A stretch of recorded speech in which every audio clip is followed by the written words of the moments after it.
First thing I have to say is thank you so much Angel Studios for sending me a screener to watch Sight, the inspiring true story of Dr. Ming. And I gotta say this, please don't hate me, Angel Studios.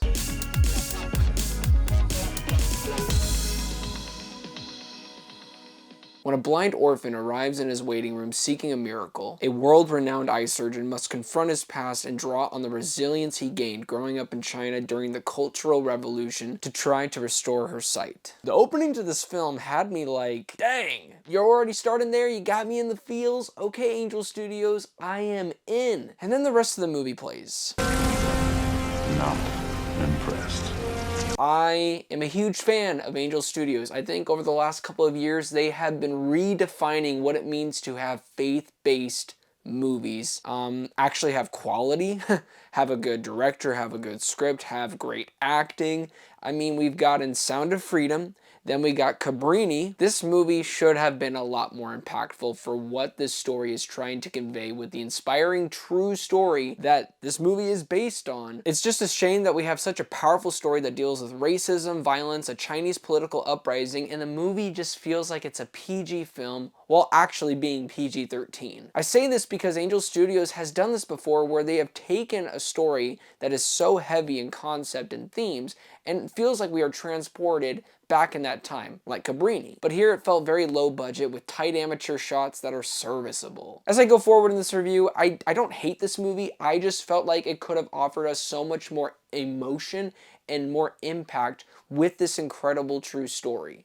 And as the story goes on, for pretty much from beginning to end, it gives us a non-linear approach to the main character's journey. That said, I really feel like it would have been better suited for a linear, straightforward path for us as the audience. I swear, every 5 minutes, maybe even every 4 minutes, it goes from past to present to past to present, back and forth. Again and again and again. I get it, but it becomes all too much and unfocused. Because when we go back to the present, after witnessing some pretty intense things that happened in the past, I would much rather stay in that narrative than going back to the present where you just have the lead character drinking and being sad for every single scene that he is in, where we get more depth and impact in the past. And yes, somebody could say, well, we get the reasons why he's so sad and miserable. But yes, I don't need to see that though for an hour straight. It's like, I get it.